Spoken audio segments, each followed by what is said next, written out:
उत्तराखंड क्रांति दल की ओर अब युवाओं का रुझान बढ़ता हुआ दिखाई दे रहा है। रुद्रप्रयाग में युवा भारी संख्या में यूकेडी की सदस्यता ग्रहण कर रहे, तो इससे समझा जाना चाहिए कि इस बार युवाओं के मन में परिवर्तन की एक लहर दौड़ रही है।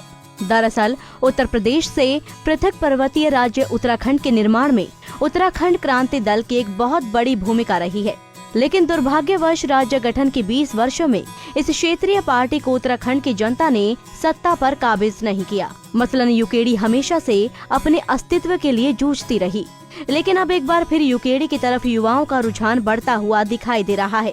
रुद्रप्रयाग में गैरसैंण राजधानी की लड़ाई से लेकर तमाम सामाजिक आंदोलनों और लोगों की समस्याओं के लिए संघर्ष करने वाले युवा नेता मोहित डिमरी के साथ युवाओं ने उत्तराखंड राज्य को बचाने का संकल्प लिया है। वहीं युवा नेता मोहित ने कहा कि भाजपा कांग्रेस जैसे माफियाओं से अब उत्तराखंड को बचाना है। उत्तराखंड क्रांति दल की विचारधारा से प्रभावित होकर आज हमने दल की सदस्यता ग्रहण की है। अब हम दल के विचार को गांव-गांव तक पहुंचाएंगे। जो उनकी दल की रीतियां हैं, नीतियां हैं, उसको गांव-गांव तक पहुंचाकर आम लोगों को दल से जोड़ने का काम शुरू करेंगे। उत्तराखंड में पिछले 20 वर्षों से राष्ट्रीय दलों ने इस राज्य की जो दुर्दशा की है, उससे हम आम जनता को जागरूक करेंगे और 2022 में इस प्रदेश में उत्तराखंड क्रांति दल की सरकार बने, इसके लिए हम आम लोगों के बीच जाएंगे। हमारा सपना है गैरसैंण राजधानी बने।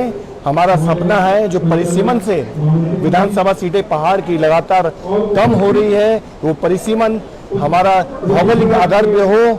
जो पहाड़ से लगातार पलायन हो रहा है रोजगार के लिए, पहाड़ के हमारे युवाओं को पहाड़ में रोजगार मिले, यहाँ की स्वास्थ्य सेवाएं सुधरे, यहाँ की सड़कों की हालत सुधरे, गांव-गांव में बेहतर विद्यालय खुले, गांव-गांव में बेहतर संचार सेवाएं हों। ये तमाम मुद्दे हैं, हमारे जल जंगल जमीन के मुद्दे हैं। इसको लेकर हम मुकर्रर से आगे लड़ाई लड़ेंगे और जनता को बताएंगे जो पिछले 20 वर्षों में आप लोगों के साथ धोखा हुआ है, जो पिछले 20 वर्षों से उत्तराखंड में कौन लोग सत्ता में है, उसके बारे में हम जनता को जागरूक करेंगे। दरअसल यूकेडी के केंद्रीय अध्यक्ष दिवाकर भट्ट की मौजूदगी में सदस्यता समारोह संपन्न हुआ। उन्होंने कहा कि यूकेडी भाजपा और कांग्रेस के हाथों लूट रहे उत्तराखंड राज्य को बचाने की लड़ाई लड़ेंगे। इन राष्ट्रीय दलों ने जहां मूल निवास को खत्म कर उत्तराखंड की जमीन भूमाफियाओं के हाथों बेचने का काम किया है, जिससे पहाड़ का न केवल नेतृत्व कम हो रहा है, बल्कि विधानसभा को मिलने वाला करोड़ों का बजट भी मैदानी क्षेत्रों में खर्च किया जा रहा है, जो पहाड़ के विकास के लिए किसी अभिशाप से कम नहीं है। जबकि आज सरकार केवल खनन, शराब और भूमाफियाओं की कठपुतली बनकर रह गई है। ये स्थिति पूरे राज्य में है, ये वो आप समझ रहे हैं कि उनकी क्या स्थिति है इस राज्य में, किस तरह उनको इस्तेमाल किया जा रहा है और आने वाले कल उनके लिए किस तरह का सामने आएगा। तमाम बातें हैं, अब इस पर बहुत ज़्यादा बोलने की ज़रूरत नहीं है, लेकिन 20 सालों में जो हालात पैदा हुई है वो सोचने तो है, बहुत ज़्यादा गंभीर है। और अगर इस समय इसको बचाने की लड़ाई नहीं लड़ी हमने, तो फिर ये कभी बचेगा भी नहीं, क्योंकि आखिर ये लास्ट है। अब 20 साल हमने कहा भाई तुमने सबको देख लिया, एक बार तो हम पर विश्वास करो यार। जयमान बच्चा पैदा करा है, दर्द तो उसे होता है, वो जानती है कि मेरा बच्चा क्या करना चाहता है, क्या करे।